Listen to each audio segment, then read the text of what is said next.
All right, we got Mr. Dougie Fresh in the house. Hello, hello. What's up, dude? Hey, How you been? I'm good. How's life? Things are awesome. Dude, how do you... Happy to be here. Thank you for coming. Bro, you're the only person who I know, you have something like scheduled every night. Like True. an event every night. True. And how do you hold that, like, I guess, standard? Or like, why do you do that? Like, sounds like a lot. It sounds like a marathon or a race. It's a lot. I'm exhausted. Yeah. But I do it because I like connection. Okay. And I think people are important. And in my business and in your business, Sure.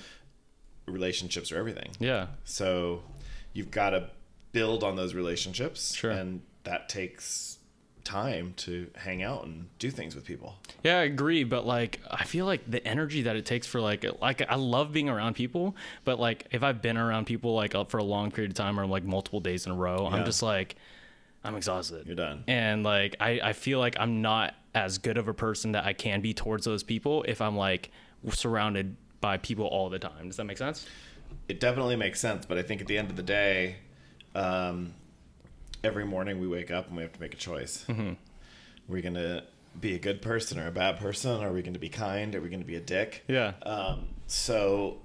And that's not always easy. But at the end of the day, at 51, I've learned to kind of filter out the toxic people. Sure. And bring in people like you. Yeah. And the good energy people. Yeah. And so it can be exhausting, but it contributes to my well-being because if you're going to sell a house to somebody, if you know them as a person, you're going to do better for them. Yeah. Right. How do you filter out those people? Because there's a lot of people in this world who they will, especially like family members, they will allow family members who like are toxic or friendships that they just been friends for a long time. So they're going to let those friends be around even though they're like toxic or like not good people in just like not good people for them to benefit their life, if that makes sense. And they just keep them around. So how do you get those people out of I guess your life? So there's a balance, right? Because we have history with people. And so you have people in your life because of years of relationship or friendship or blood. Sure. You're related. So sometimes it's a little more difficult to cut those ties. Yeah. But you can pull back. Sure. And not be as communicative. Yeah. Usually they just kind of filter themselves out. Yeah. As you know, and you're like this too, I'm super communicative. Sure. And I'll reply to my texts in a timely manner. I'm busy, as we all are, but when people respond and like, oh, I was busy, or, you know, like 5 days later. Or, everyone's busy. Everybody's busy. Yeah. And I was trying to make plans with, this is an example of how you filter people out. A couple that we have years of history with. Sure. Wanted to make plans and messaged and said, you know, oh, we're empty nesters. We want to get together. Sure. And then I said, great. Let's do it. Here are some dates. You know, I don't ever want to be holding the hot potato. Yeah. So I always pass it back. Sure. Here are some dates. Crickets. Yeah. 4 weeks later, 3 weeks later. They hit you up. I get a message back. Oh, yeah, this date works. And I go, great. Not for us. Not anymore. Like, that's booked. Yeah. I said, that was 3 weeks ago. Sure. Oh, well, you know, I was waiting on this and this. And you could have told me that. Yeah. Well, when else? And then I said, you know what? I'm going to have to get back to you. Yeah. And I didn't. Yeah. Because at the end of the day, they're really nice people, but those aren't the people I want to hang with. Yeah. Why do you think that? That's one thing I like the first time we hung out and like you passed me back that hot potato and you sent me like the things that you said you were going to send me and the dates that you said you were going to send. And I was like, oh, that's awesome. Because like, it's weird to be shocked by it, but I am still. Right. Because a lot of people are the people who are like, I was busy and I'll get back to you and all these things. And I just don't know why. I was like, hey, you said you're going to do something. Why don't you do it? Right. You know? And why do you think that is? Especially in LA, in my opinion, like I've experienced so many people that don't say what they're going to do. And like, they always like, they don't pass back the hot potato right away. Right. Yeah. I don't ever want to be somebody, I don't ever want to be talked about in a way that is, oh, well, he doesn't get back to you or he doesn't follow through. I want to always be known, hopefully, in a kind way as somebody that does what he says he's going to do. So I don't if somebody asks me to do something and I say I'm going to do it, I don't say I'm going to do it unless I'm going to do it. Yeah. And for me, I have to be quick about it. Yeah. Or else I do get busy. And you do forget. And you do forget. Yeah. So if I can't do it immediately, then for me, I just have to like write a note. Yeah. I guess for other people that I'm asking you is like, why do you think other people are like that? And I guess like, how can people be better at, I guess, saying what they're going to do, and I guess have the urgency to like respect other people's time? Well, that's kind of the bottom.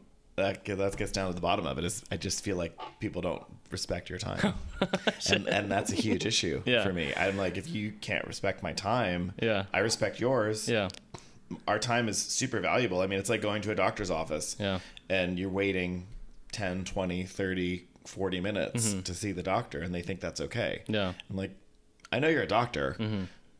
But I'm important too in my world. So why is your time more valuable than mine? I guess that would be just a setting thing.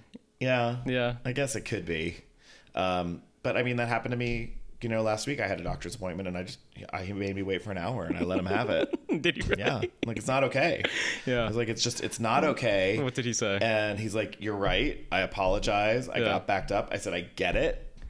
And it was a telecall. Oh, so, that's even worse. That's even worse. Okay. So I was like, I get it, but you have a staff. Yeah. So you know what? They could let you know. They should tell people. Hey, you'll be, we could get to you in an hour and a half. Right. Sorry for wasting your time. Like, whatever. But communicate. Like, I'm a believer in, even if it's not what somebody wants to hear, tell them. Yeah. Because then at least they have the information. Yeah. And they can do with it what they will. Yeah. But when you ghost or you don't tell somebody something, you don't communicate well, then it's up to us to make something up. How did you get that way? Because I guess it took me a lot of, I guess, self-help books to communicate properly, to be able to confront the thoughts in my head that I didn't feel comfortable with, and just taking on that person, be like, hey, so-and-so, like, this bothers me, and actually communicate with it. Or like, hey, can you please be on time, because it doesn't make me feel good, and like I feel like I'm respecting your time, and so. But there's a lot of people who just like are quiet.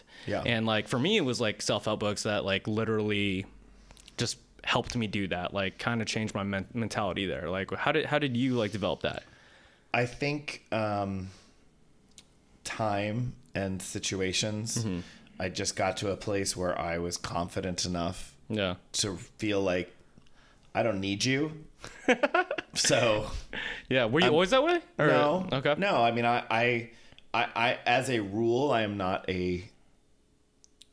was not born and raised a very confident person. You know, I was raised by a wonderful family, but you know, being a young gay boy in the 70s and 80s, trying to find my way and a little effeminate and getting teased, you know, and kind of working my way through the world. Yeah. I didn't have a lot of friends. It was difficult. So I just became kind of the funny guy and the happy guy and put myself out there. But over the years, as I've learned to engage with people, I've just realized that if people aren't receptive, that's fine. Yeah. Like, they're not my people. Yeah. And you just need to move on. Move on.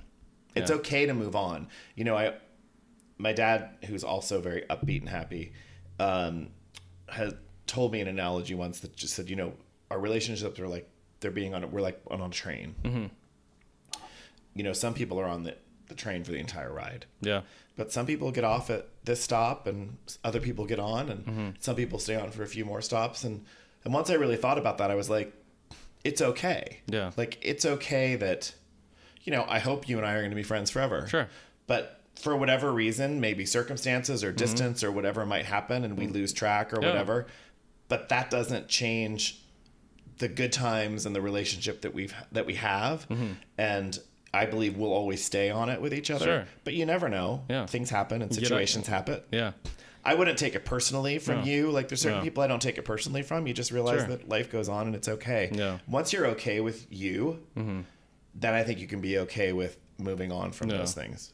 I think that's like one thing that attracted to me to, like, I guess, like, you is the happiness and the, like, the joyousness of, like, because there's a lot of people that are like, hey, how are you doing? Like, because me and Doug were neighbors about a year ago. And like you reached out, you're like, hey, we should hang out, all these things. And it wasn't like a, hey, we should hang out. It was like a, hey, you know, very joyous, the smile's there. And that's a very like attractive quality. Like a lot of people like don't have that.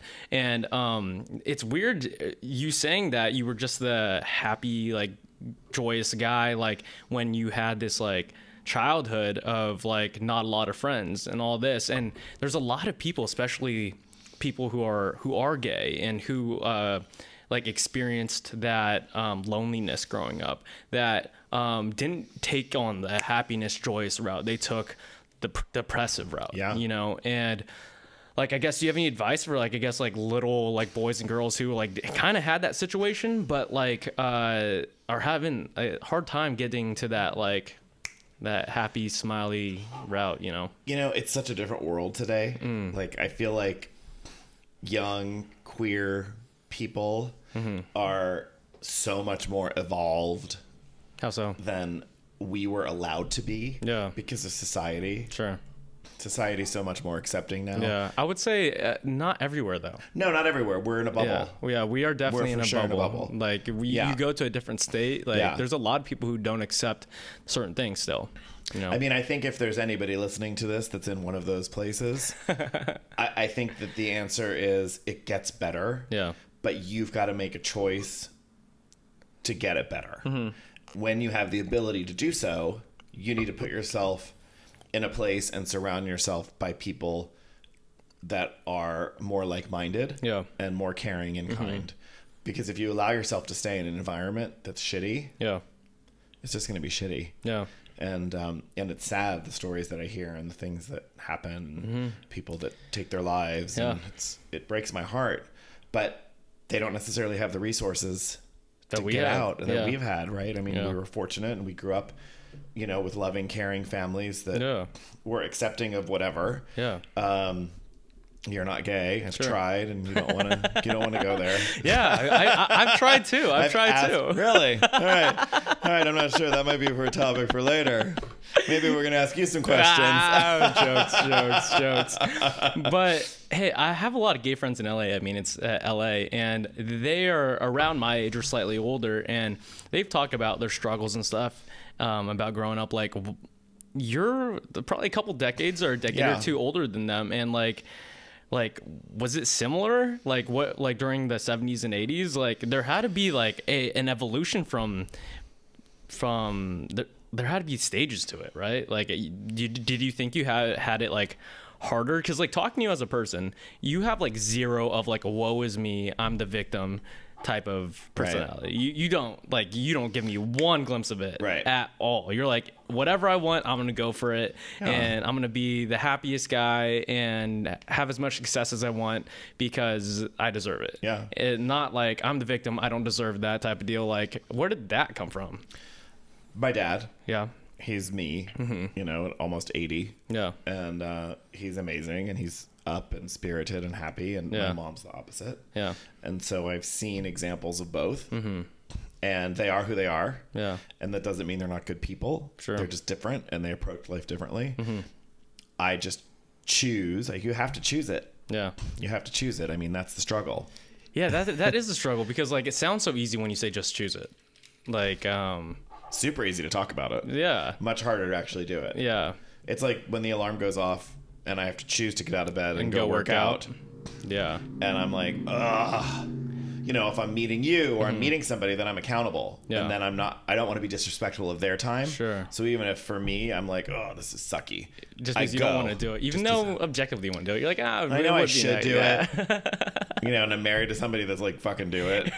But, you know. Shout out, Steven. Shout out. So, you know, he's doing it, you know, 6 days a week. And he's like, really? Get out of bed, fatty. Like, take care of business. Go work out. And at the end of the day, I do feel better when I do it, even if I get some aches and pains overall.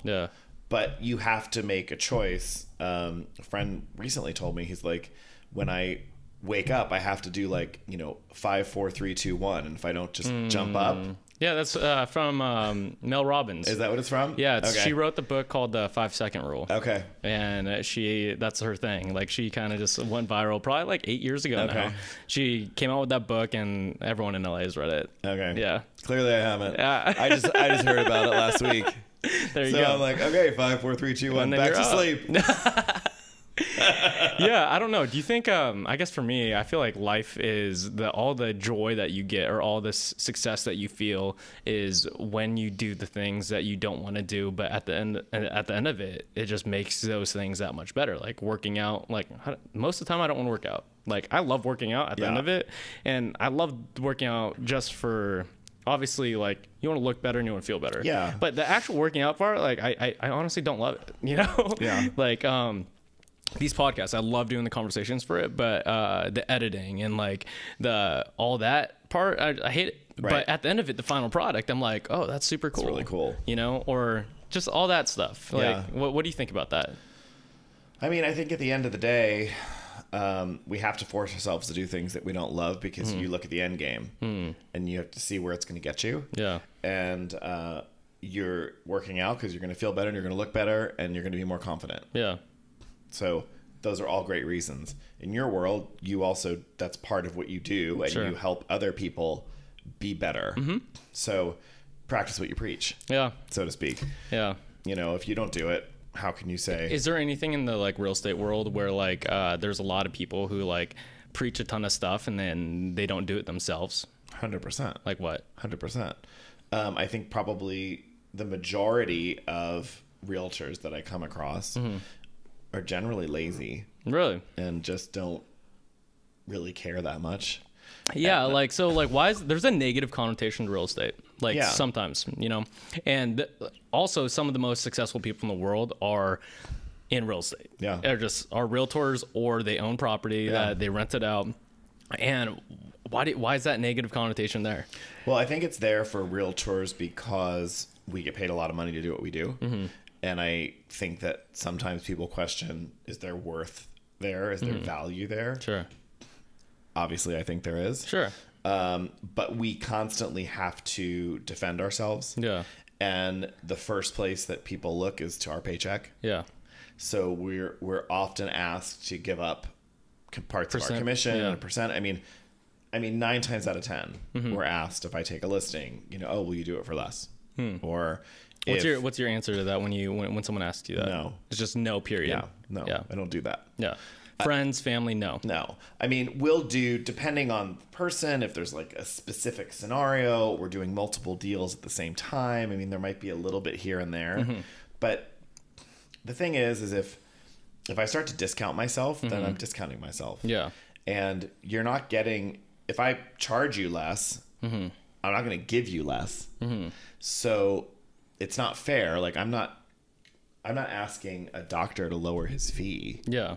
Because I'm going to him. Like, I'm paying a professional to do what they do. Sure. So I'm being paid as a professional to do what I do. And yeah, it looks like a lot of money because we work in a city where the percentages are high. Yeah. So yeah, but you also have to take into account the work that goes into it.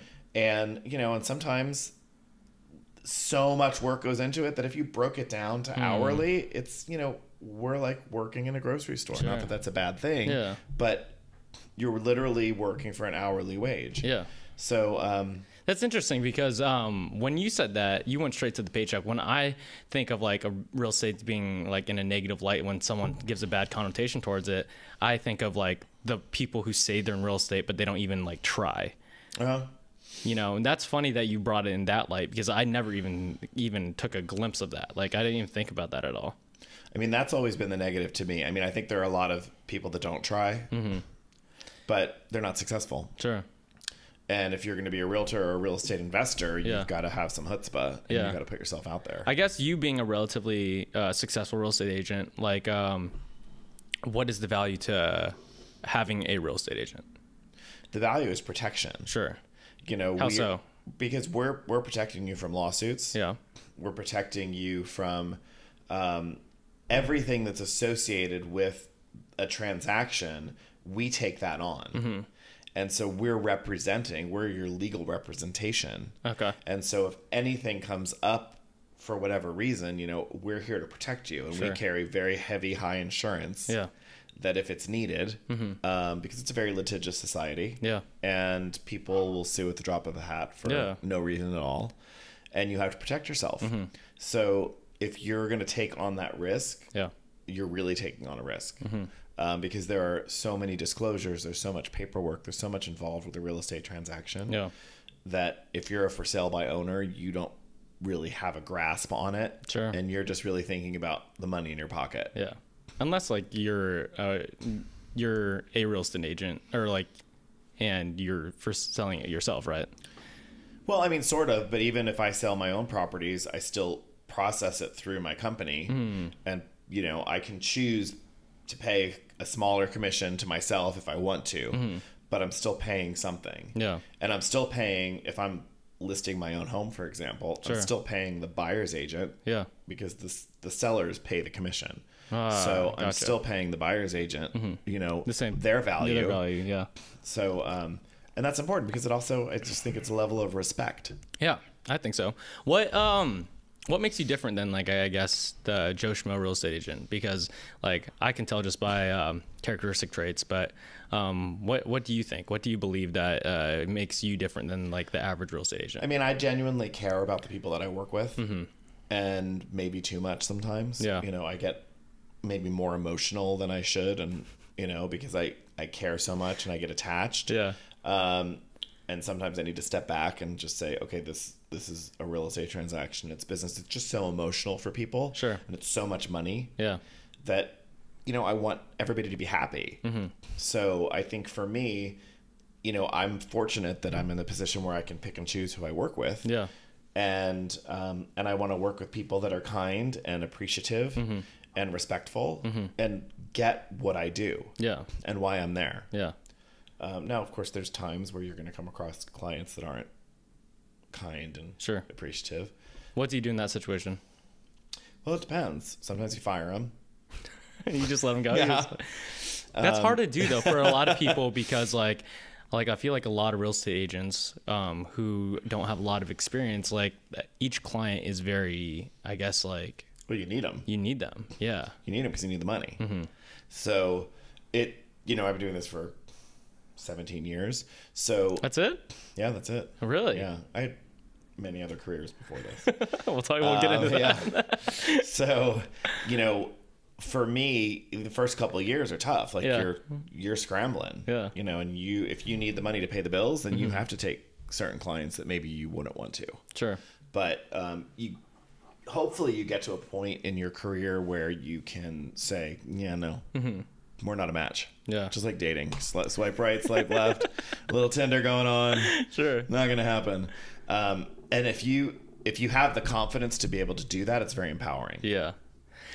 There is some sort of like empowering thing to just like just setting the line, like no negotiation. Like especially same thing with like personal training rates or anything. I'm just like, oh yeah, this is my rate. And they're like, and you just period. Yeah. Period.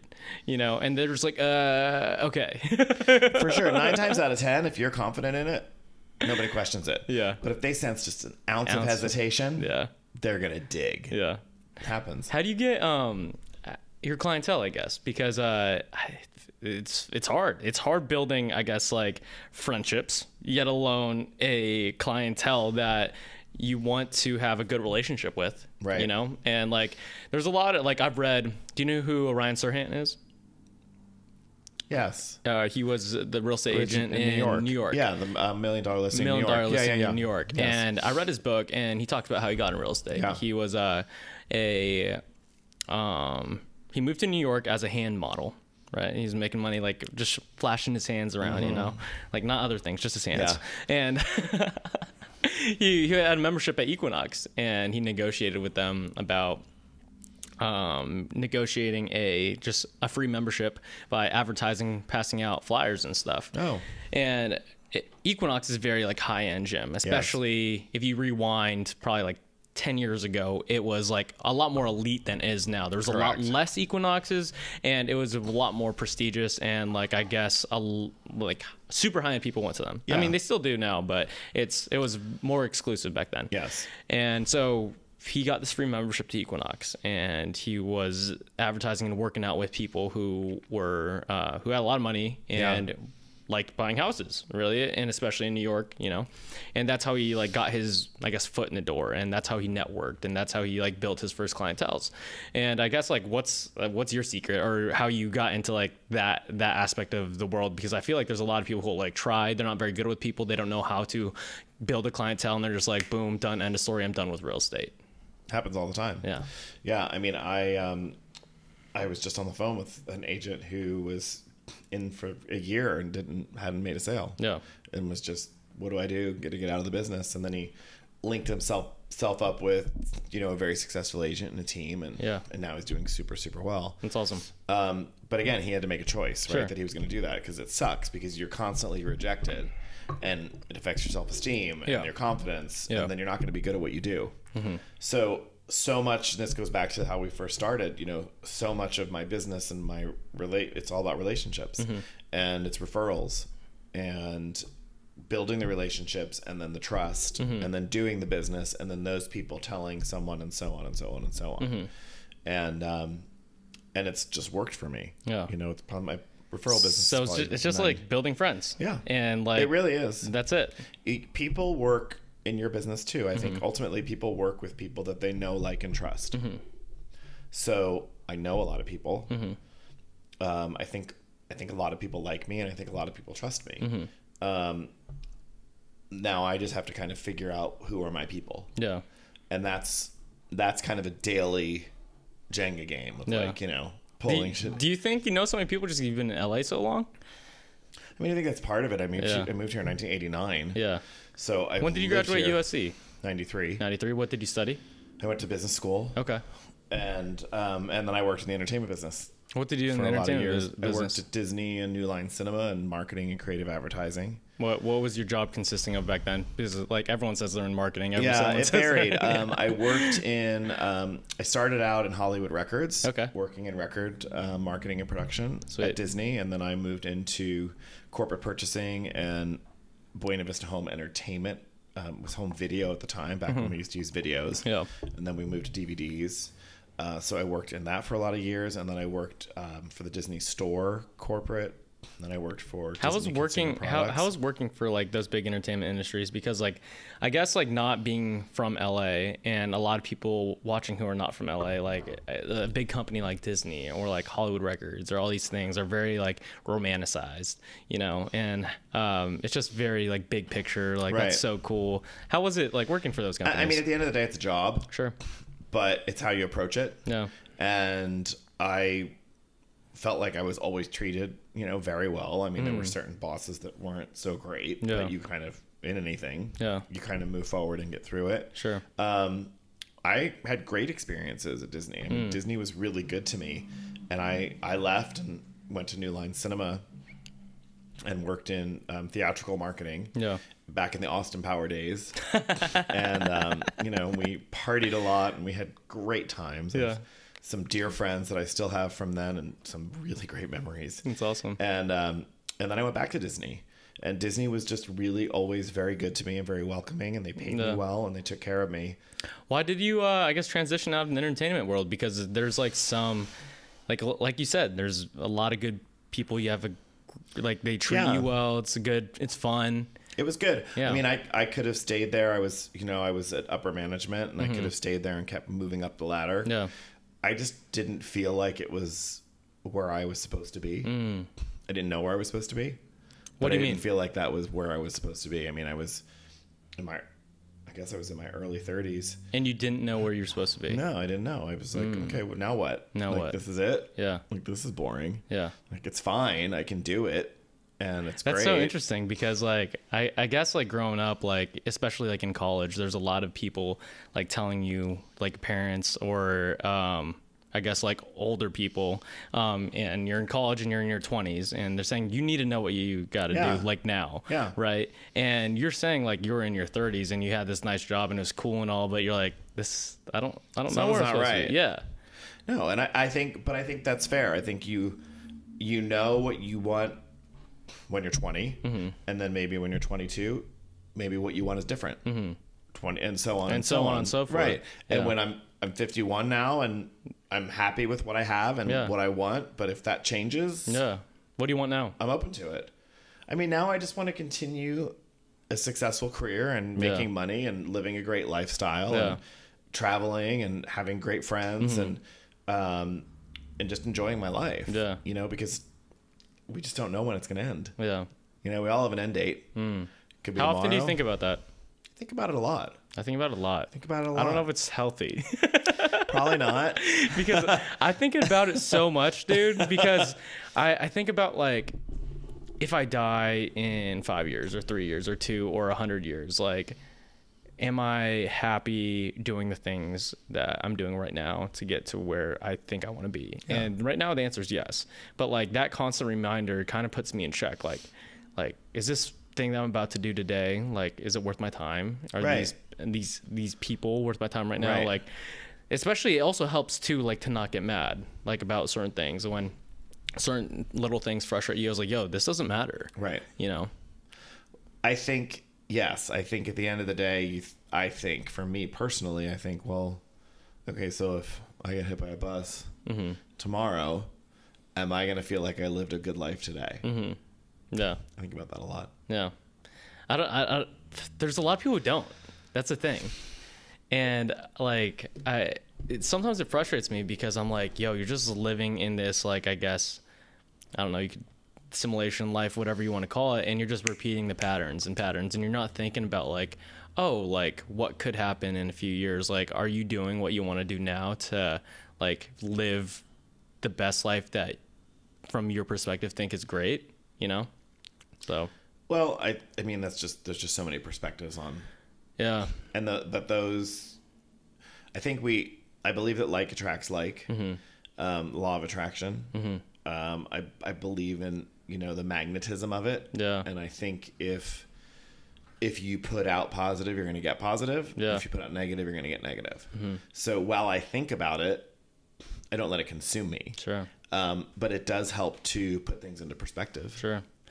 I was personal training. My first personal training job was at UCLA. Yeah. And the first clients that they gave us were workers' comp people. We have a guest. Alrighty, where were we at, Dougie? Back from commercial break. break. So I was just saying that, you know, I believe in the laws of attraction, and I think like attracts like. Oh, yeah, I was talking about... you were talking about your first training client at UCLA. And, like, the thing is there... I experienced a lot of workers' comp people were my like workers for UCLA. Yeah. And their lives were dramatically different than mine. Like one of my first clients was this like 350-pound like gentleman. He was like 6'6", and he had like an engineering job during the day, a different job at night, and he had like 7 kids. Wow. And like he slept 2-3 hours every single night, and it was just rinse and repeat. And like there's this kid, me, like pursuing my goals, having this education, and like just experiencing this dude's life and him talking about his problems and the things that he has to do. I'm just like, yo, I don't know there's any escape there, or there's any like, he has to do it, you know?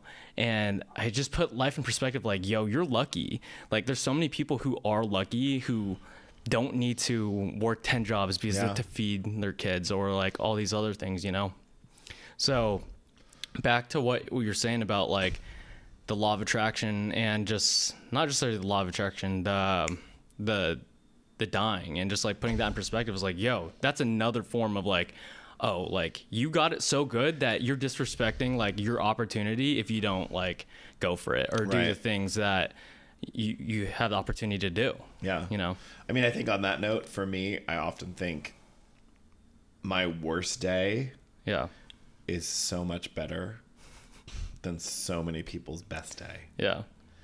And you think about it like that and you think Stop crying the blues. Like, come on. Do you have any bad days anymore? Of course. Yeah. All the time. Yeah. I mean, I'm programmed negatively. Yeah. So to shift that programming is a daily exercise. And it can be exhausting. Yeah. Just ask Steven. So, you know, I have to really put life into perspective sometimes and think when I'm like, oh, this is so bad. I'm like, really? Yeah. Like, really? Not that bad. Yeah. What do you call it? Does working out do anything for you? Because like, I guess you and Steven, that you guys both work out like a decent amount now. Well, and you guys, for how old you guys are, and like you guys are jacked. You guys work out. Kind. Very good looking gentleman over here. You know, with good beards now. Yeah, I saw old photos of you, dude, and I was like, dang, you look better now than you did 20 years ago. Thank you. I think so too. Thank you for saying that. You know, it's funny. I mean, Steven, I give kudos to. Like, he is regimented, and he will work out. He will get up. He will do it. He will do his twice a day workout. No problem. Yeah. You know, I'm lucky if I go 3 times a week. That's really? My goal. My goal is to go 3 times a week. I went twice this week. Why do you think it's so hard for you if you know, like, objectively it makes you feel better and it will make you look better, all these things? I don't know. Why is it? You tell me. I guess the biggest thing that I see is if you're consistent with it, and it's party regimen, you're just going to go. So that's one thing. Yes. And the second thing is you just, especially from some clients, it's just they don't care. And they're like, oh, like, I have a good, nice, loving husband. Yeah. I have a nice house. I have a good job. And, like, no one's judging me for the way I look. So, and I'm going to go once in a while because, like, that's what they say we got to do. And that's why I'm only going to go, like, 2 times a week. Yeah. 3 times a week, you know? So. Really? I feel like that was geared towards me. Not nice. No, I'm just saying. Those are the 2 things that are usually How much is Steven paying you? But that's like, that's real though. That's what it's totally real. Yeah. I don't know if that's like where you're at, but like that's kind of the 2 aspects that I've seen. Yeah, I don't know why I'm where I am, to be honest with you, because I have the time. I can make the time. Yeah. I don't know. I do want to be better. Yeah. And I am working on that. Yeah. And there's like a betterment in so many ways, because like I've had so many clients who are so good at their job. Yeah. Or like top of the pyramid, you know, and they do what they say they're going to do, all these things, and they're very disciplined in their craft, in their job, in their art form and whatever, but they are not in fitness, and they are not in like their lifestyle, their diet. And I'm just like, yo, why are you so disciplined here in this aspect of your job, but you're not in just like your life, right? You know, and that's the thing that I can't, like, I have not figured out in terms of like having clients as well too. I'm just like, this doesn't make sense to me. Like, you are number 1 over here, but you can't even come close to the top 10. Right. On the other side. Yeah, I don't know. I personally don't know. I'm trying to figure that out. Yeah, I guess that's. I don't know. I don't know. I don't have an answer for that. Because I'll use this. Like, the biggest thing that I did for one of my clients, I was like, hey, you're pretty heavy, you're overweight, and you're not eating well, and you're very wealthy, and you have kids. So if you die tomorrow because you have a heart attack or you're not healthy, you won't be able to go to your kids' like wedding. Yeah. And you won't be able to spend the money that you worked so hard your entire life for. Yeah. And they still don't do it. Right. They still don't do it. And I'm just like, I can't figure out. After I did that, I was like, I figured it out. This is what I'm going to say to these people. And yeah, it's the same. Have you ever asked them directly? No, directly, in person. No, I've said it to their face, you know. And they don't have an answer as to why they can't pull it together. I mean, their answer is like, oh, they'll get better. After I say it, it'll be solid for like 3 days. Done. Then that's it. Yeah, I mean, if somebody's wealthy, they should be able to hire a chef or have food delivered. You know, there's... Yeah. I mean... Yeah, and you don't even need to be that wealthy to have those things. No, you absolutely don't. Like meal preps are relatively cheap. They're like $18 a whatever, and you get it delivered to your house every other day. Like, it's not that expensive to eat healthy and work out. Like, a lot of people, at the end of the day, to be fit, to be healthy, all these things, you have to eat less and work out more. That's it. Well, I mean, abs are made in the kitchen, not in the gym. Yeah, that too. You know, so, and there are plenty of gyms that are affordable. Mm-hmm. Yeah. But it's about finding the motivation. Yeah. Like, I'm not, I don't have the motivation to just go to a gym and figure it out. That's Sure. why I go to classes. Yeah. Or that's why I hire a personal trainer. Yeah. That's just always been who I am. Mm-hmm. I know what to do. Yeah. But for whatever reason, to get there and do it, It's very hard. it's very hard. It's very hard. For me. Yeah. No, it's a discipline I guess thing. for a lot of people. A lot of people. Yeah. It's really weird, especially like working in gyms for a long period of time, like from 19 to, I guess, right now. But earlier in my life, I was working at big gyms, like what do they call it in what's that dodgeball movie? That dodgeball. What's the gym called? Dodgeball movie. Dodgeball. You know, with There's a movie called Dodgeball. bro. Sorry. This is like 30-year-old movie, 20-year-old movie. I don't know. You know, they pump up his ball sack and they throw dodgeballs. No? Okay. No. And Throw they call dodgeballs at his balls? Globo Gym. No? No. Not ringing a bell? No. Really? No. Wow, I'm kind of So mad like right now. You mean like a Planet Fitness? Yeah, kind of. But That's yeah, only $10 a month. People can go there. well, it's weird that I'll see January, it'd be loaded, like Yeah, all the time. So many, it's not Yes. even 2 weeks. Yes. Until it's like boop, All clean. those New Year's resolutions. I know, it's weird. Yeah. It's really weird to see how like all That's these when I avoid the gym. It's too busy. Yeah. I mean, at 45 gets pretty busy too. Yeah. Trust. What do you call it? So you got into real estate 17 years ago, you said, right? Yeah. So after I did the entertainment thing in the studio world, I just decided to quit my job. And just cold turkey. Yeah. Like you weren't even successful in real estate yet. I hadn't done anything in real estate. My mom was a realtor for 30 years. Wait, you just quit? Yeah. I didn't have my real estate license. I didn't know I was even going to get into real estate. This was 5 years. Why did you quit? You had no I wasn't security, happy. like you didn't have a job. Well, I mean, I had a husband and Sure. we owned a business and he was working. And so, you know, and we had some savings and Yeah. So it just didn't work. Yeah, wow. And I needed to figure out why. Yeah. And it's very easy to stay in, and look, this goes for relationships. Yeah. This goes for friendships. Yeah. This goes for jobs. It's very easy to be comfortable. Yeah. And so I just had to decide, do I just want to be comfortable? Mm-hmm. Or is there something else out there? Yeah. And so, you know, Steven and I talked about it. I said, I'm not happy doing this, and I don't want to, you know, we could live a really good life, but I don't want to just be comfortable. Sure. And I didn't know what the future holds, and we talked about it, and we made a decision together as a family and a couple that I would quit. So yeah, I quit cold turkey. Cold turkey. No job, no plan, nothing. What was the game plan? I mean, like you just There was none. There was none. So how did you get in real estate? I mean, this was in the early 2000s when you could, you know, anybody could just buy a house. Like you didn't need any kind of proof. Yeah. So stupid. So we were like buying and selling real estate. Like we were doing really well on the properties that we were buying. And so we bought a great house and we had a really nice life and we had some money saved and we had the business that Steven was running. And then he was also doing his singing. And so we were good. And I was just figuring it out. I was like, maybe I want to be an actor. Yeah. And so I tried that. At 30. Oh God, I was in my early 30s. Okay. Yeah, I was in my early 30s. So you tried it? Yeah. How was that? It was great. I had a good time. I had a really good time. Did you book anything? I did some theater. Okay. And I got some good reviews. But if I'm being honest, this was pre Will and Grace. Okay. So it was really before a lot of gay characters made the scene. They're killing it right now. I know. They're killing right? it. I was a little delayed. I should go back and try it again. And so I honestly, it's not a bad idea. Every audition. Good looking man right? with a beard right Should now. I know. There's totally roles for me. Maybe I will.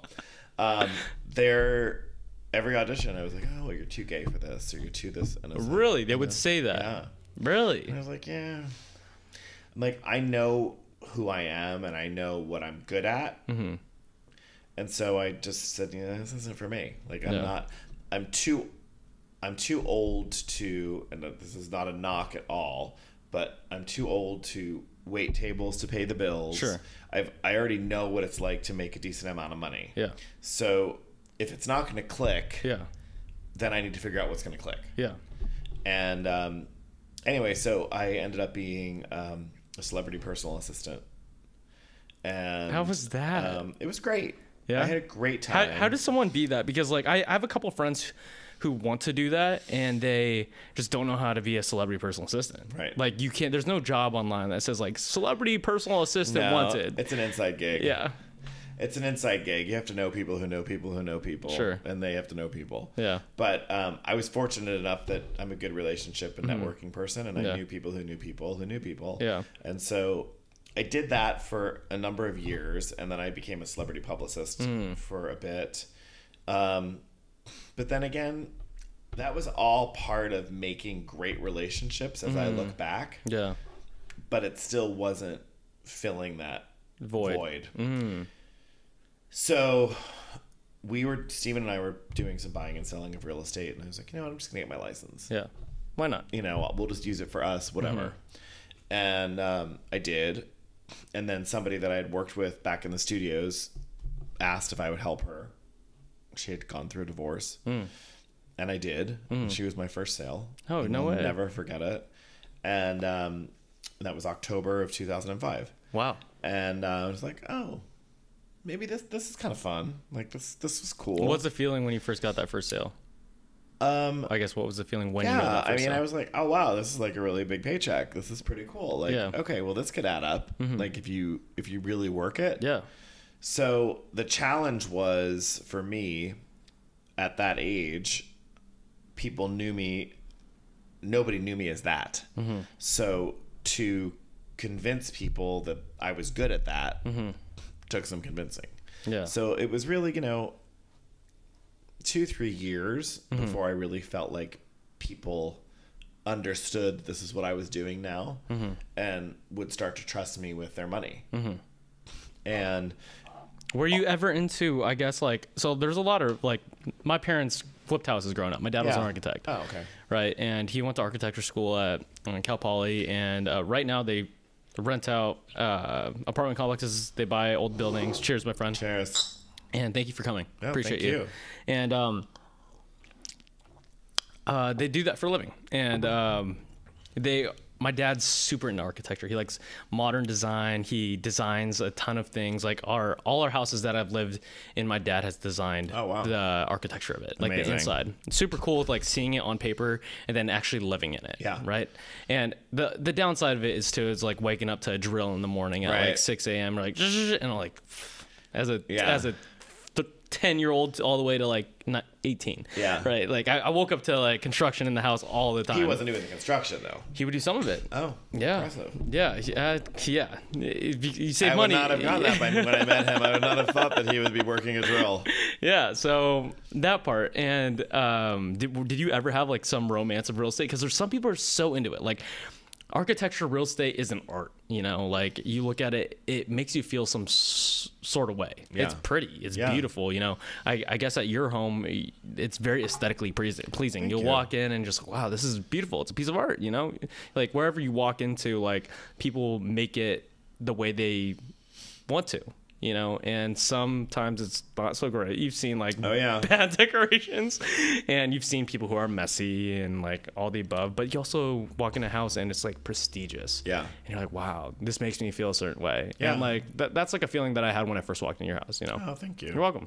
I mean, I think one of the kind of mottos I try to live by, and this goes, I think, in tandem with that, is people will forget what you said, but they'll never forget how you made them feel. That's a Maya Angelou quote, very loose.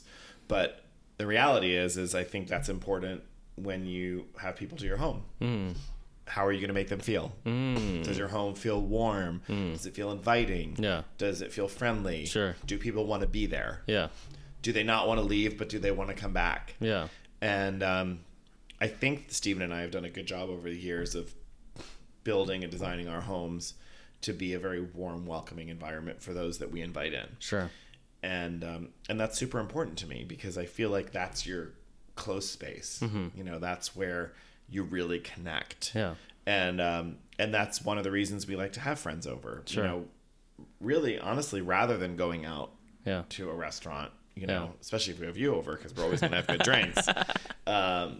with the drinks and the bitters, that's a great start. Yes, sir. And then Steven can hook up whatever. So I was very impressed by the alcohol collection that you guys have at your house. Yes. The first time, because I always go to people's houses, dude, and they won't have like XYZ ingredient, and I came over with all the citrus, everything like that, because I'm like, I just need to have my bases covered. Yeah. And you guys had everything. Of course. Everything. It's just years of entertaining. And plus he managed restaurants and worked in bars. Oh, really? And so he knows, that's awesome. his shit, and he can make a cocktail. Not like you, but he can make a cocktail. So, I mean, I appreciate you saying that. I think that, I think this all goes back to the first thing that we talked about being busy all the time and staying connected. And, I mean, I'm tired at the end of the day. Yeah. Because it's emotionally draining. Yeah. To stay connected. Yeah, I guess my question was when you got into real estate, like, were you ever into like the beauty of like architecture and people's homes? Is that like a reason why you got it or got into it? No. I mean, I think I had grown up watching my mom sell houses, and so I liked it and I thought it was cool. I love property. I love whatever property. I mean, I love houses, condos, apartments. It doesn't matter. And I think it's cool to kind of go in and see a space and maybe help transform it. Yeah.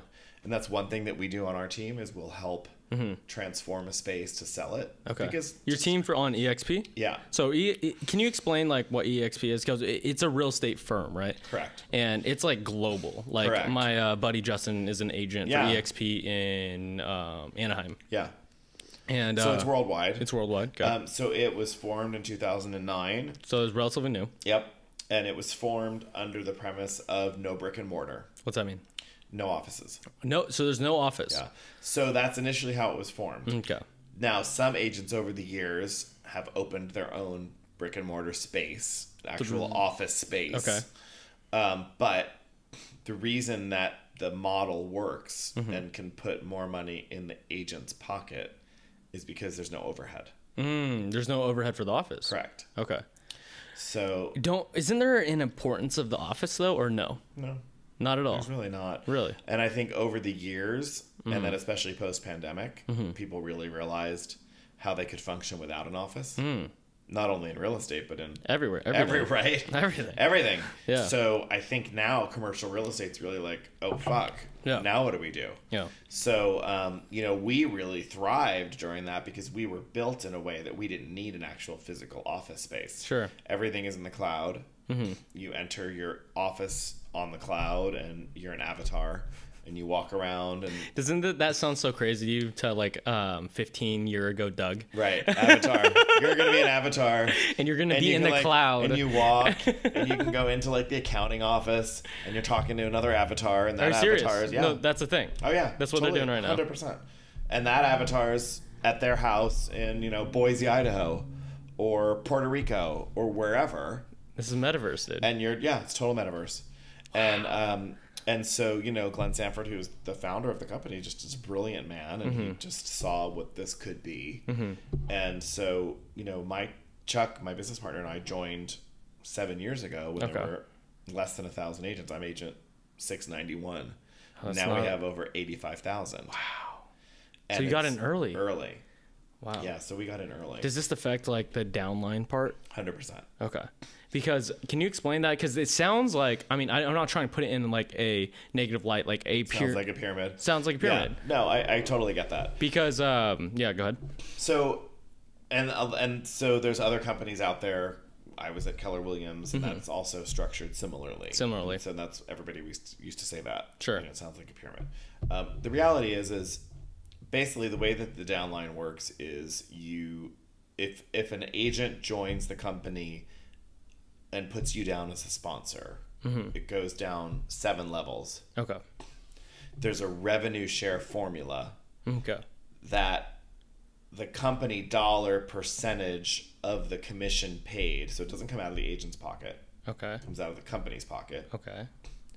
Goes back to So say you Doug sell a house you sponsor someone, right? Yes. That sponsor sells a house. Yes. And so none of the percentage goes to you. The company pays out a percentage to you. Correct. That's how it works. Because the agent pays a percentage. The agent gets a percentage, and they pay a percentage to the company. Yes. Like anything. And then the company pays a percentage too. And the company then takes part of that money and gives it back to... That's a smart ass business model. Super smart. Super smart. And so it gives agents a incentive to teach other agents how to sell properly, but not, and the downline isn't envious or mad at all because they're getting their commission from the house, right? Which has to pay the firm, which has been for forever, which you would pay anywhere, and the firm pays you. Correct. Wow, that's interesting. That's super cool. It's an incentive to not only build a good team, the agents, but also to help agents. Okay. Because it's not competitive. Because if people in my downline win, I win. So we don't have to go against each other. Yeah. We can support each other. I've never heard of anything like that. So I did a lot of like, the thing that I believe that I'm really good at talking to people with is because I did similar pyramid stuff. I did Amway. Oh yeah. I did Cutco. Yep. I did all. Cutco, I love it. Yeah, I love it. And those things, like, even though they have a very negative connotation, they taught me a lot of life lessons. Yeah. You know, and like how to talk to people, how does it sell, how to like say something in to someone who thinks of you in a negative light. You know, builds you tough skin. You know, all those things. And it can make you a lot of money. Yeah. I mean, the reality is, you know, we get passive income now. Yeah. We have over 1,700 agents underneath you in our group. So we get passive income every month that we don't have to think about. That's insane. And so... Do you do any like real estate as well for passive income? Like, do you have any other like properties that you rent out? I don't. I have over the years. Over the years? Yeah, I've had apartment buildings and condos and rentals. We just made a choice personally that we didn't want to be landlords. Yeah. But there's so much money to be made there. Yeah. And honestly, in hindsight, as I look back at all the properties I've owned over the years, I think, oh God, if I had that now, that would be amazing. I could have kept that as a rental. And sure. Had I thought about it differently at the time. Yeah. But I always used money from one to get the next, to get the next, to get the next. Yeah. Where... Now looking back, it probably would have been smarter to just keep it and pull from it. Yeah. To buy the next one. Yeah. Why do you think the market is the way it is now? Because like, I guess, do you pay attention to the market at all? Because like you have to, right? And like I used to trade a lot of stocks, like probably like 4 or 5 years ago. Now it's kind of just like S&P 500, like target date funds, like Roth IRA, like long-term stuff. Right. So I don't really look at anything anymore just because it's a lot of energy. Like, if you're into it, you have to be fully into it, right? For stocks, I guess.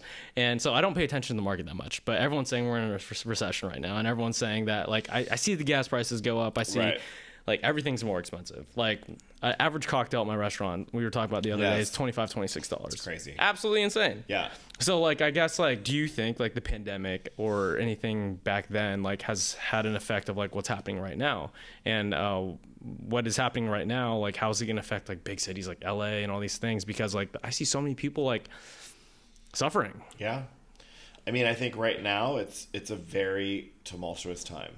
Like, I just feel like we don't know. We just don't know. You know, interest rates have gone up considerably. It's like 6%, 6%. It's gonna hit 8. Really? It's so weird because it literally was at like 2 last year. Yeah. This time last year. Yeah. It's it's pretty unbelievable. So that's really affected the way that people look at real estate. Yeah.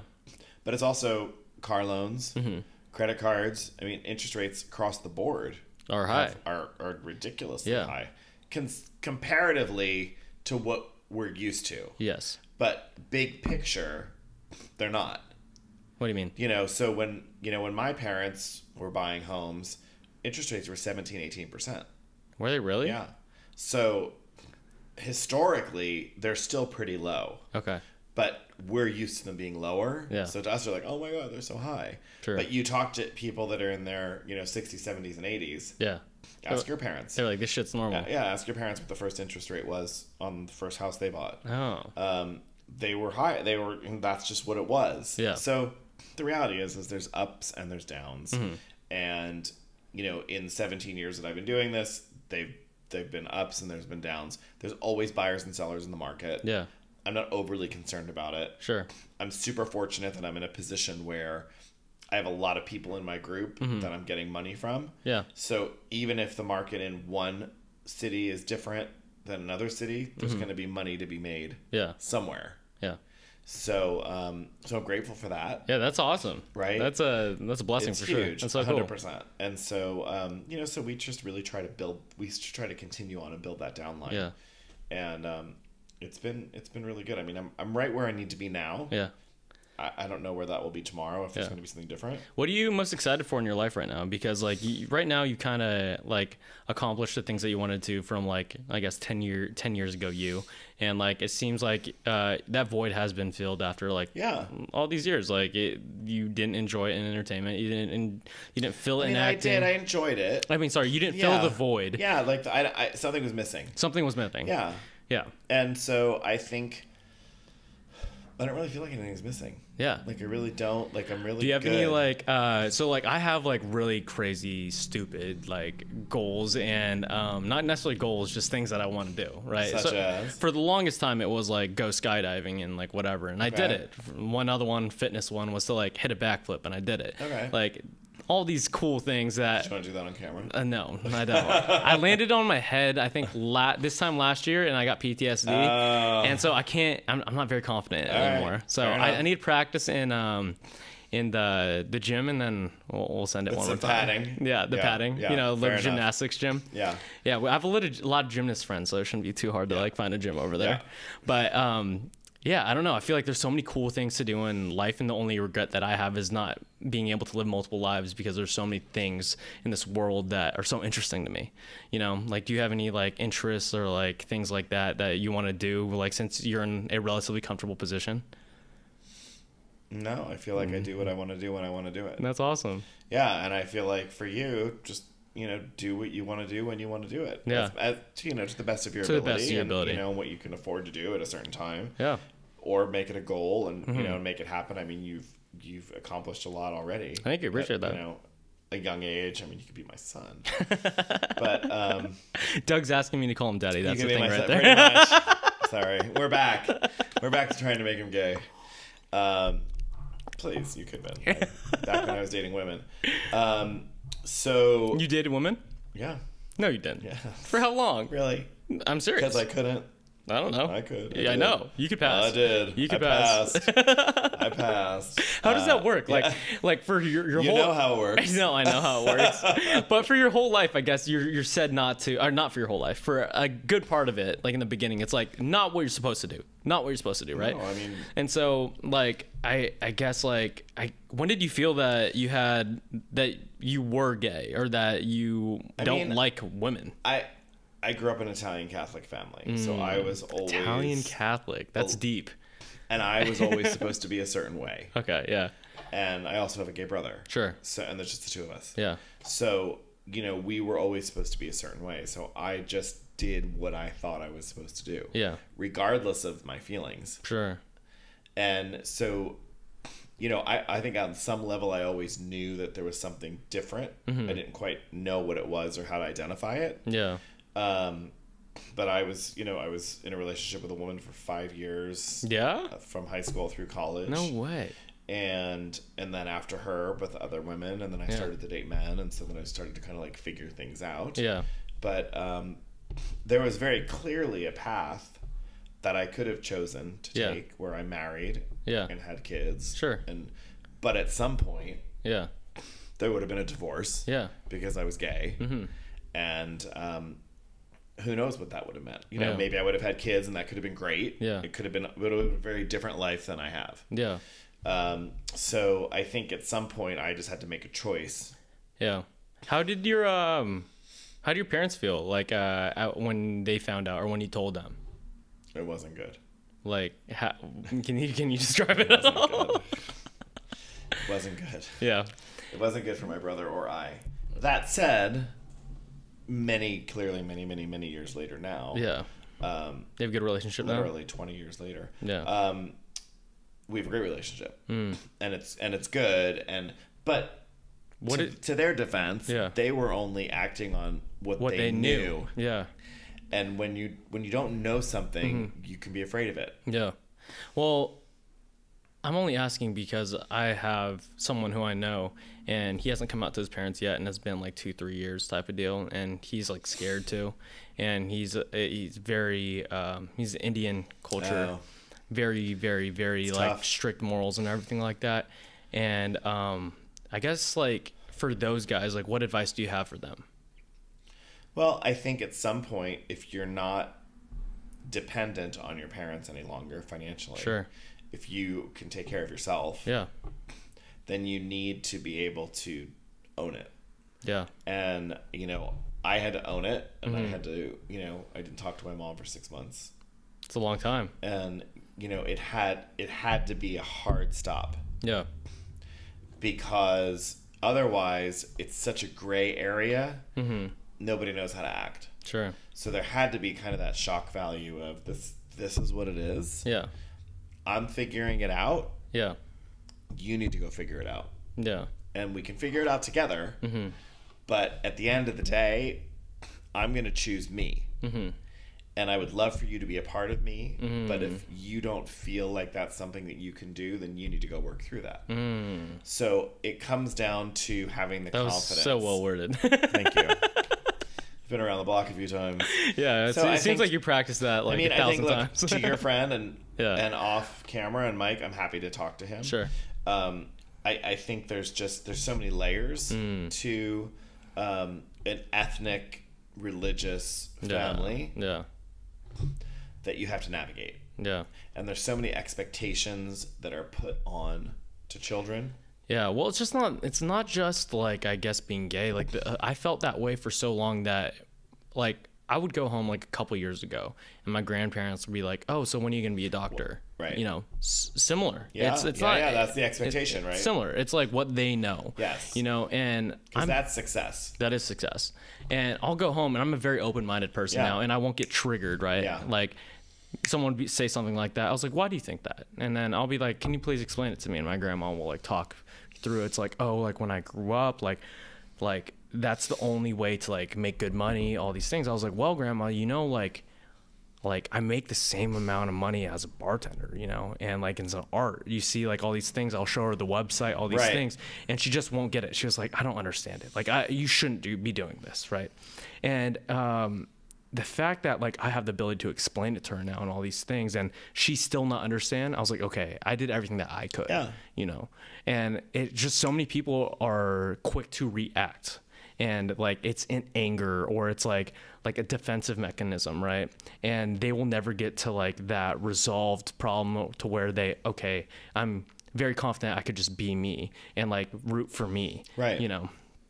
So well, I mean, like you said, that's all you can do. Yeah. And doctors don't make that much money anymore. It's not so great to be a doctor. Yeah. I don't see the appeal. I mean, the appeal is to help other people and to heal people. Like it's amazing what science can do now. You know, I have a lot of people who are dentists, and it's so funny working a friend working on my cavities, you know, because I was in college and both my roommates were dentists, and on the kitchen table would be just a jar of wisdom teeth that they extracted. It's like, this is so weird.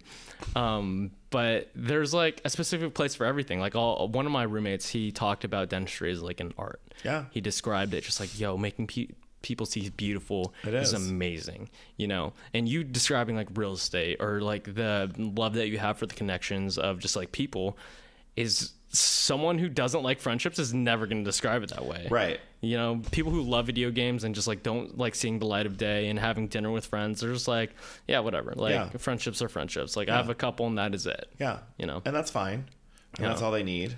You know, at the end of the day, I have probably maybe 2 handfuls of people that I would say are like my go-tos. 2 handfuls, that's pretty good. Maybe 2 handfuls. A lot of people say like 1 or 2 friends. Probably 2 handfuls. Very I'm blessed. very fortunate. I'm very blessed.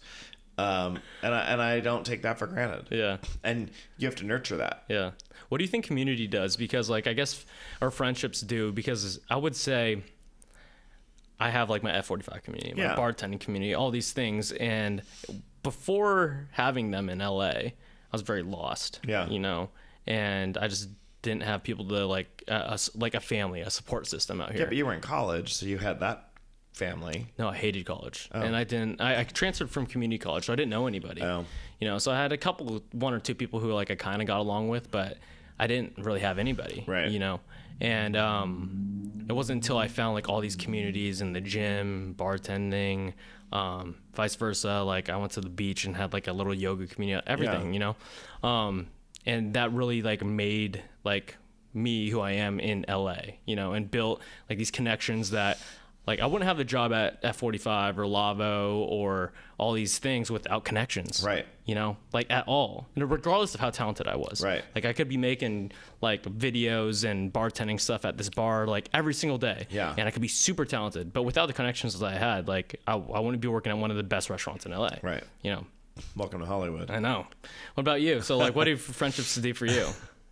I mean, similar. Yeah. I mean, I think for me, friendships nurture me and make me better. Better in what way? Just a better human. Make me want to be more kind. Yeah. And sensitive. Seeing pain and happiness and joy and vulnerability through another's eyes is very powerful. And very grounding. Yeah. So, and it's not always easy to be in a place where you can be open to that, but it's important to be because we grow as humans if we can be. Yeah, I feel like a lot of people don't express like what they really feel, even in like their relationships or their like surface level friendships. Like, oh, hey, how you doing? You're good? You're good. Are we going to go hang out? We're going to go hang out over here. And how are you? I'm good. Oh, how are you? I'm good. Let me just move on. Or you go hang out, do the dinner or whatever. But it's very surface. It's the deep stuff that it's like, I don't know, like. Well, we're not going to talk about it now, but we had some deep conversation. Yeah. When I first earlier, arrived. Right. And it just like clicked because we feel comfortable with each other. Sure. So that's important. Like, was important that you were able to say what you wanted to say and that I could hear and vice versa. Sure. And you feel like it's a safe space. And I think those are the people that carry us through. Yeah. And I think those are the people that also hold us up. Sure. Lift us up and make us stronger. Yeah. The one thing that I always say is like, when you're really down in the dumps, like you want to tell somebody about it. Yeah. And if you're really excited about something, you want to tell something about it. Right. Who are you going to tell? You got to think about that. You got to think about who are those people? Who are those people? And you always want to share. Like we're such a social species that like I think that's the joy in life is to share the good and bad experiences with people, you know, and to be able to share these experiences. And like for me, I just went to Europe and I had probably one of the craziest experiences of my life. I was in a different country, different hostel, and you're on your own, on my own, amazing, different people every single day. I was hanging with people from Germany, Australia, Canada, someone from UCLA was there, you know. And by the way, I would never feel comfortable doing that. Really? And I told you that I was so impressed that you did that really on your own. I appreciate that. Yeah, and it's huge. And we would just hang out, smoke cigars, cigarettes. They hand roll cigarettes there. I've never seen that. Right. And I don't smoke cigarettes too. I haven't had one when I got back. Like, they were just doing it with like a cappuccino every morning. Right. I was like, yo, that's sexy, dude. Let's do it. Totally. Let's do it. It feels so cool. I want to do it. It feels so cool. And it's just like doing that with people, regardless of like who they are.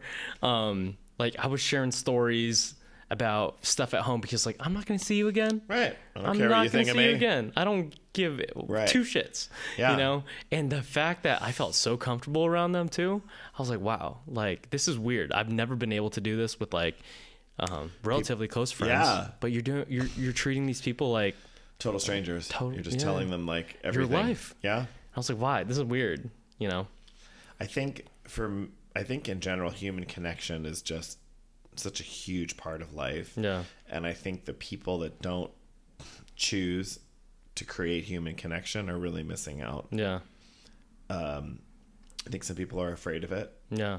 And that, do you think, I guess today's day and age, like there's so many things that prevent you from I guess this human connection that we're having right now. Obviously there's like things like podcasts that are building this human connection, but there's like a ton of video games. There's a ton of like the AI situation. There's everyone's working from home now. Everyone's on their phone. Like all these people who I'm around, like they'll check their screen time and like their average hours are 8 to 10 hours a day, you know? And like for me, I checked once in a while just to look and I'm like, yo, it's at 5. That's a lot still, you know, that you're staring at the screen or let's playing or like whatever for 5 hours a day. And that's a lot, you know, like, are you worried about like, I guess like the future of just humanity? Yeah. I mean, I think it's very easy to avoid human connection. And there's so much available to us to sit alone and do whatever that, you know, you're not forced. Like we don't, you know, and it's different kind of from when I was growing up because we didn't have cell phones. Sure. So there was no texting. You know, you had a landline. You had to call people. Like we didn't even, I remember. Yeah. How was dating back then? Right. I mean, please explain it to me. How was dating back then? I mean, you had to call people and like speak to whoever answered and leave a message before answering. But back to your point when you were talking about like doing what you say you're gonna do, right? You hit them up.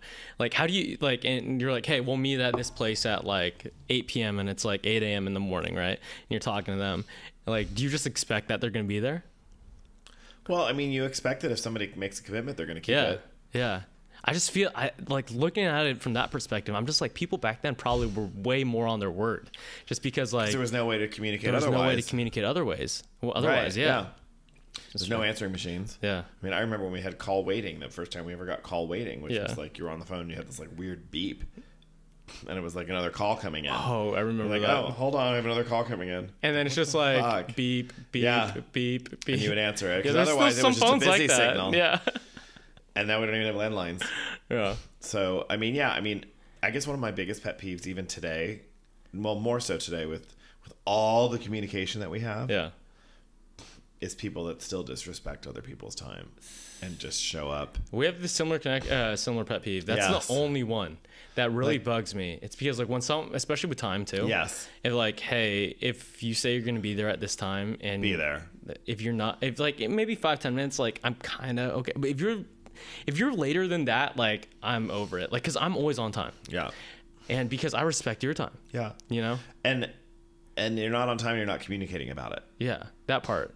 Like say, hey, I'm running 15 minutes. It's so late. easy to communicate. Yeah.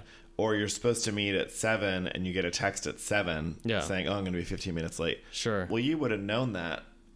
Yeah. Cause you would have had to leave to get to me by 7. So you would have known that before we were supposed to meet. So now I'm here.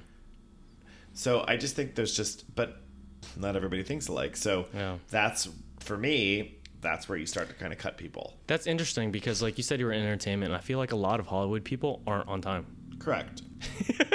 I think to be, and somebody told me this once, to be on time is to be late. Yeah.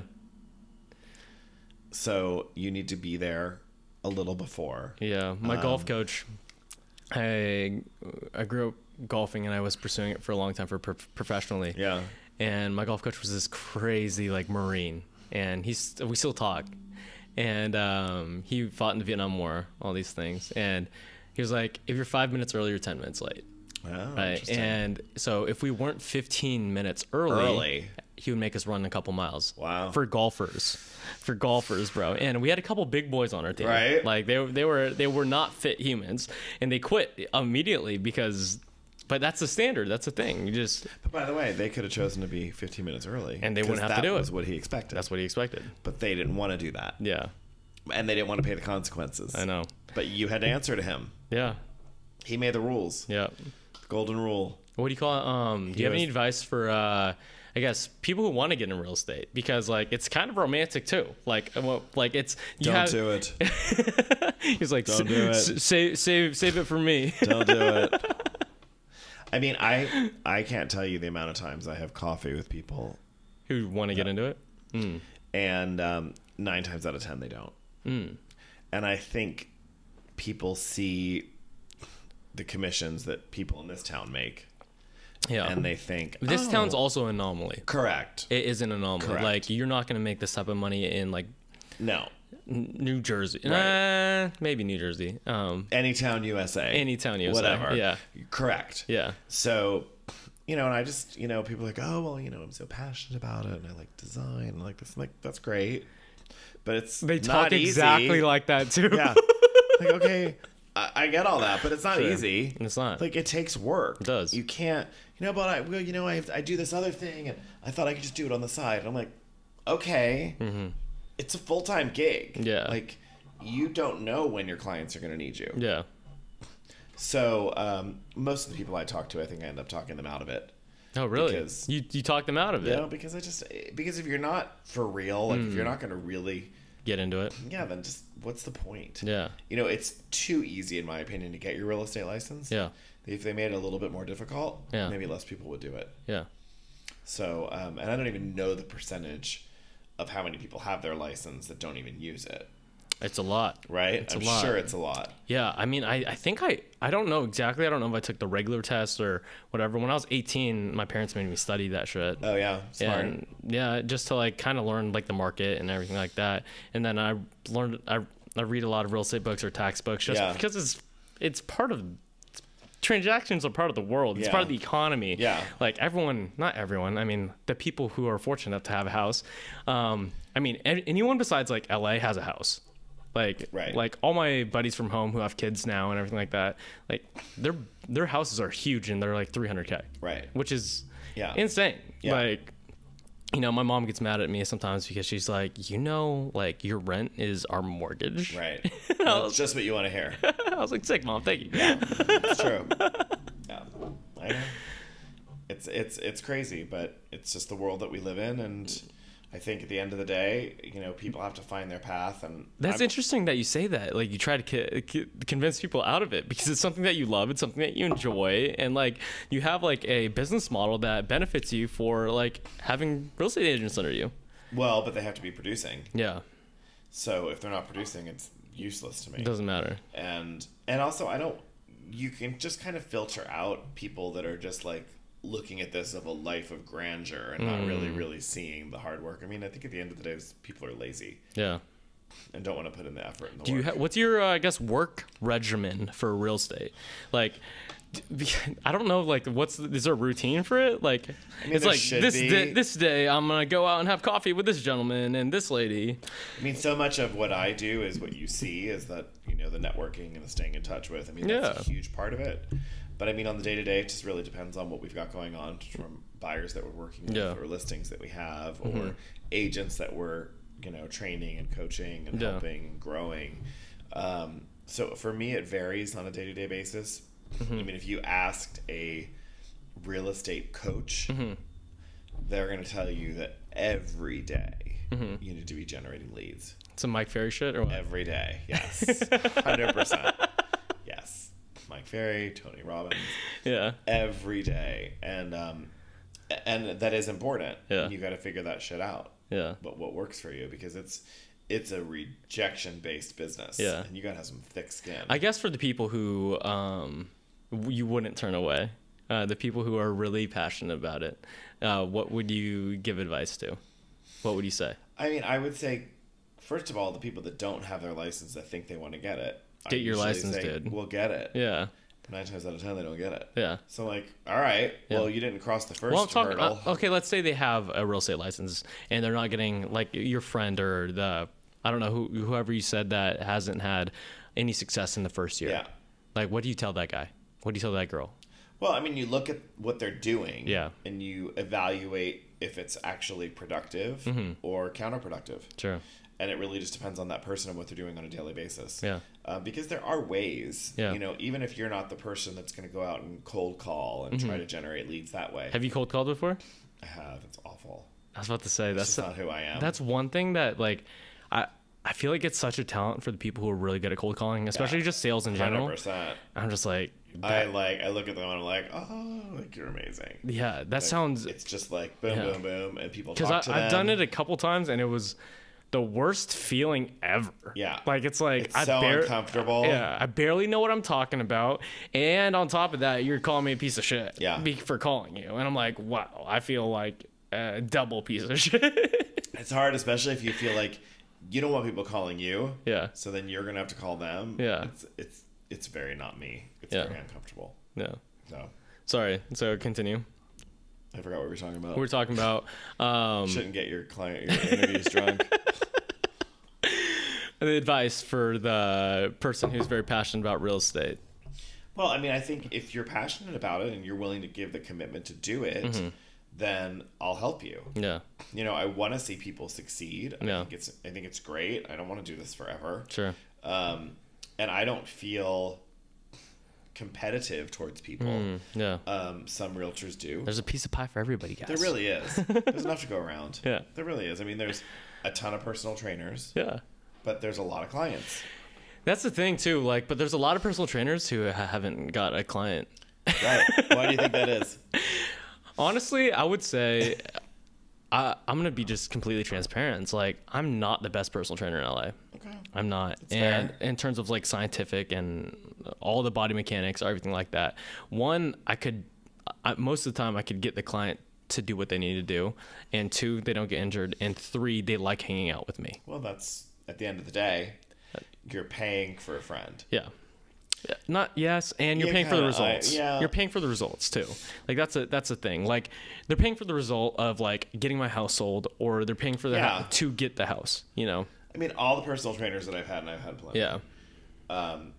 I've either because I need to be accountable, like in real estate. Sure. I need to be accountable, and I want to look like them. Yeah. Or be like them, and I want to kind of like hang out with them and be their friend. Yeah. And probably all of the trainers that I've had over the years, and there's been plenty, I'm still friends with. I'm still friends with. That's awesome. I could pick up the phone and call. What's good? Yeah, but and so, but it's part of networking and being. People want to work with you because they like you. Yeah. People work with people they know, like, and trust. Yeah. So maybe you don't think you're the best for whatever reasons. Yeah. But they do. I'm just talking about objectively from like a scientific perspective. No, I get it. Yeah. Yes, I totally understand what you're saying. No. But each personal trainer is going to have a different specialty. Each realtor is going to have a different focus. I work with realtors that are like, they know everything about like architectural homes or modern homes. Like they know the ins and the outs. I'm not that guy. Yeah. Like I know what I know. Yeah. But I'm not the guy that's going to give you the history of this architectural home and the architect that built it and where they were born and that. But there's people that thrive on that. Yeah, I feel like that's kind of romantic. Right? It's awesome. It's impressive. If you know all the history behind a house that you're selling too. It's impressive. That is impressive. Yeah, it's totally impressive. And there's a lot of agents that are those people. Do you know a lot of parts of LA because you've like sold a lot of houses here? I totally do. Yeah. Yeah. I mean, because I've lived...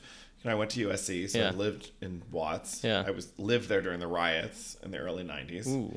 So I've lived in the South Bay. I've lived in West Hollywood. I've lived all over the valley.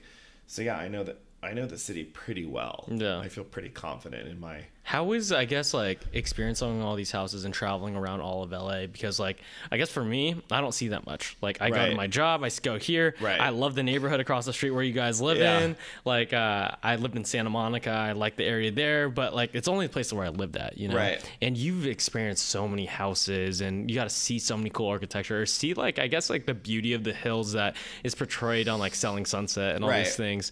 And, like, how was that? Because, like, you get to not live, but kind of live vicariously different lives of people because they are, those are their homes. Back to, like, what I said about experiencing your home, and the feeling that I got. And you get that every other day, every day. I mean, I'm really fortunate that I've been able to see some amazing properties and meet some really cool people. Yeah. I've been on $1 Million Listing multiple times. Oh, yeah? I was on Selling LA. That's cool. I was on Flipping Out for a few seasons. So you are an actor. He's an actor, guys. This is his acting. Yeah. I've done the real estate shows. Yeah. I've seen how those work. Yeah. I've worked with those people on and off camera. Yeah. So I feel really fortunate to do what I do in this town. Yeah. Because it's unique. Yeah. And I have access to things that most people in the world don't. Like what? Just properties and people and history. Sure. And Hollywood, which I think everybody thinks is cool. It is cool objectively because... Sure, I understand. Sorry, girl. Sorry, Siri. Sorry. Honey. It's okay, But it is romantic. It is cool because, like, so many iconic films, so many iconic people that are known not in the United States, not in LA, worldwide. Yeah. Like, dude, I went to Europe and like I went to Canada, and not Canada, yeah, Canada, but I went to Cancun last week, and all US movie stars, all US celebrities, all US models are everywhere. Yeah. All Hollywood. Yeah. These are all Hollywood people. Yeah. The people that you'll see, like, I'll see all of them in Lavo. Yeah. Like in person. Oh, I'll serve totally. them drinks. Totally. And I went to like, I saw Bella Hadid. She came into our restaurant, right? Yeah. And I saw her all over Europe, everywhere. And that's why, like, Hollywood's cool. That's Yeah. why these people think it's Yeah. cool, you know? And by the way, if you're just seeing them at the bar or whatever, they're just normal people. They're normal. People overrate. And for the most everything. part, they're really cool. I mean, there's Yeah. some exceptions. Yeah, for But, sure. but for the most part, I mean, all of the celebrities that I've encountered or that I've worked with, No. I mean, for the most part, everybody's just a human. Yeah. At the end of the day. You don't get starstruck anymore, do you? Not really. Yeah. I mean, that's their job. Yeah. And Is there anyone that you'd freak out? Like if someone had a, like, hey Doug, can you sell me my house? Gosh, I don't know. I don't think so. I think I'm so jaded. I think I'm so jaded over the years of people that I've come across like and met and no been one. fortunate enough to meet and come across. No, because like at the end of the day, if they're a big enough celebrity, Yeah. you're not really even working with them. Yeah. You're just You're working with like you're everyone working under with their them. team. Yeah. You're working with their team, Yeah. and like they'll come in and you'll Yeah. like meet them, but at the end of the day, you work for them. Yeah. It's weird. So It's weird. Like even the smallest things. So like I was working at Soho House, right? yeah, And like Kanye used to come all the time. yeah, And he couldn't even order his food. His like assistant. his people. His assistant's of Right. an assistant, like, I was like, he wants this grapefruit juice, this breakfast. I was like, dude can't even order his food. This is wild. Interesting, right? Yeah, you see, yeah, I've seen some interesting people at the Soho House. Have you? Oh, you remember? We were Even? members. We gave up our membership. I had lunch at the Holloway House today. It's not that cool. It's fine. I mean, Yeah. you know, it is what it is. I mean, it was smart of them to do it. Yeah. I think, and that we looked at the rooms. Like the rooms are cool. Okay. It's a cool space. It'd be better if it had a pool. Yeah, that's the thing. Like, it's a Yeah. rooftop with just chairs. I know. Yeah. But they couldn't get a pool, from what I understand, because of the permit. Yeah. I don't know. What's the but craziest? yeah. What's the craziest real estate story you've had? Like in terms, so for example, like I read this Selling Sirhan book, right? And this like crazy dude with like ridiculous like sweatpants comes in, and like it's LA, so you don't know what type of money people have. Never. Too. You don't. And it's like, and he wants to buy the house, and he could barely talk. He's like got a hood on, all these things.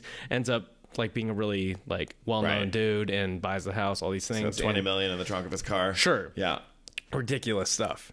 What's the craziest real, like you name a couple or name one God. that like just speaks to you? That's just like, I can't believe that happened.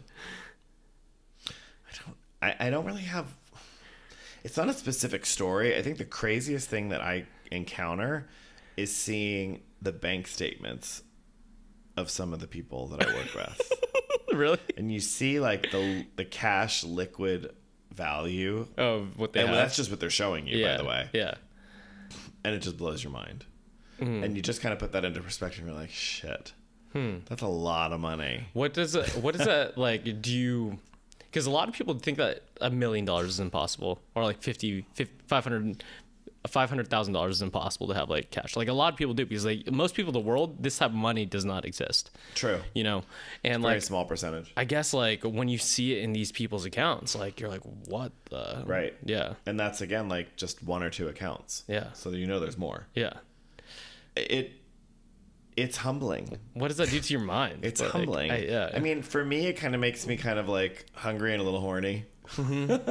Like, I could definitely see the all horny right, part. I don't yeah, know about right, the hungry like, part. I'm a little turned on right now. Like, okay, let's get naked and roll around in your money. I'm in.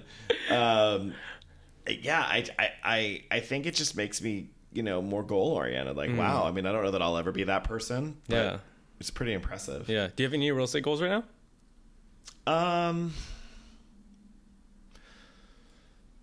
I think to just continue on the upward path that we're on, Yeah. and just keep making more money. Yeah. And just, you know, being able to give back, because we do that, and How do you do take that? care of we do volunteering, we donate. Yeah. I think that, that's a huge part of being successful is to give and to also give gratitude. Sure. We really try to do that. Yeah. We try to take care of our people. Yeah. We were just in a conference in Vegas last week, and we hosted a lunch for 130 of the agents that were there, and just that little bit of gratitude goes a long way. Yeah. People need to be heard. People need to be seen. Yeah. And recognized. Yeah. I think at the end of the day, we all want that. Yeah. On some level. Why do you think that is? Because like a lot of people want to feel seen. A lot of people want to feel like they matter. Don't you? I do. Exactly. And I don't know, is that some evolutionary thing? Like maybe that's like... I think it's just part of human nature. And I think it's part of our ego. Maybe how we were raised. Yeah. We want to be liked and we want to be loved. Yeah. And it just makes us feel good. Yeah. So, yeah. Cool. I think we'll end it right there, man. All right. Thank you for coming. Thank you. I appreciate this is really you. fun. I appreciate you. Where can anyone find you who wants to buy a house in LA? Am I going to sell all of your houses? Yeah. All right. I can't wait. You can find me on Instagram is probably best at Dougrago, Dougrago. Also on Facebook for anybody that still uses it. Yeah. A lot of people don't use it anymore. I know. It's kind of sad. I feel old. Yeah, but you're like the youngest old dude I know. Am I? Thanks. I appreciate that. This dude was rocking Doc Martens Rainbow Edition the other day with like the shortest like neon shorts, and I was like, dang, like I don't even know if I have the balls to pull that off, bro. All right, we're gonna dress you, and you're gonna do it. And we're going to put pictures up. So we got Facebook, we got Instagram. No website, EXP, something? Yeah, I mean, we have an expo. We do. My Property Experts, mypropertyexperts.com. Or you can just email me at dougrago@me.com. Cool. Easy. If you guys want any houses or want to talk real estate. Let's talk. Yeah. If you want to be a realtor, I'll talk you out of it. Sounds good. Peace, y'all. Have Thanks, a great day. Take Bye. care. Bye.